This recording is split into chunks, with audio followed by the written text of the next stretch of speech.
We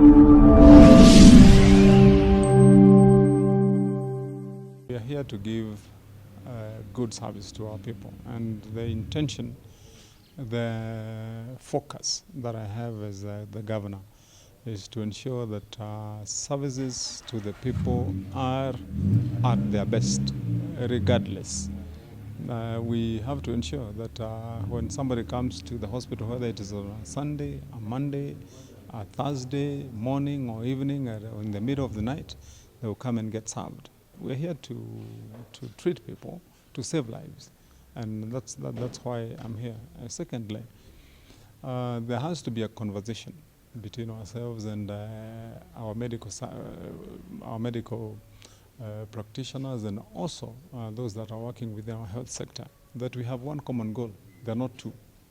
And our goal is to ensure that to the best possible and the highest standard, that when a patient comes to any of our facilities, one, they're able to find medicine. Two, they will find staff who are ready to receive them, who are knowledgeable, who are ready and have got a good attitude. And what they need is available. If it is the medicines, it's available.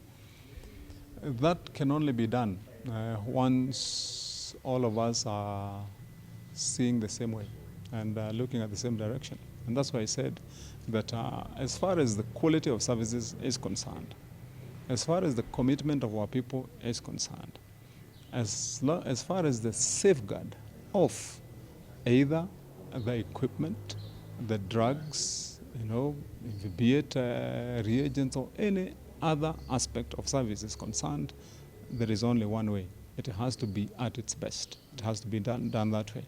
It requires a direct approach and discussion on the issues that are a problem. And that's what I've said as a governor. My mandate from my people is to ensure that where there is wrong, I'll point it out. Where there is right, I will say that is right. Where it requires improvement, I will say it requires improvement. That has to be done. Like I said in my oath taking, without fear or favor. Yeah, that's the way it's got to be. Violence has no finish line. So we have to keep on pressing until we give the best of the best. And we have to raise the standards. Sometimes getting to implement tough things and tough measures sometimes will elicit different reactions. Change is hard, change is difficult, but change must come, because that's the only way you get things done. And that, for me as a governor, it's the only one way, that we have to change the way we've done things before, the way we've been attending to our people. The facilities are neat, clean, our staff have got good attitude. Once we buy medicines, they are for those that need them, the sick, And that we also have to ensure that if we are here to serve the people, if it's a clinician, if it's a pharmacist, if it's any doctor, that is what they do in the country. We are here to render the services we've been hired for. And what I've said, and very clearly, is that we can't mix either. You can't have a medical practitioner or a health service worker who is also a business person within the facility. That can work. Some of those things have got to be said, And as I've emphasized, we have a lot of good people working within our facilities. We've got good doctors, we've got good clinicians, we've got good pharmacists, we've got good nurses. There are a few, like in any other setup, a few that will seek to do things differently. And the work of a leader is to get that set and changed. So that's what we're going to do in Kiambu. Kiambu is going to be the best county in this country, rendering the best services. We are going to be at our optimum in ensuring that we do what we have to do. One of the things that I acknowledge we're going to have to do is we have to employ more staff. We'll raise the staffing levels, hire a few more of our clinicians, look for a few consultants, look for a few more doctors, and the other cadres, the other categories of medical staff.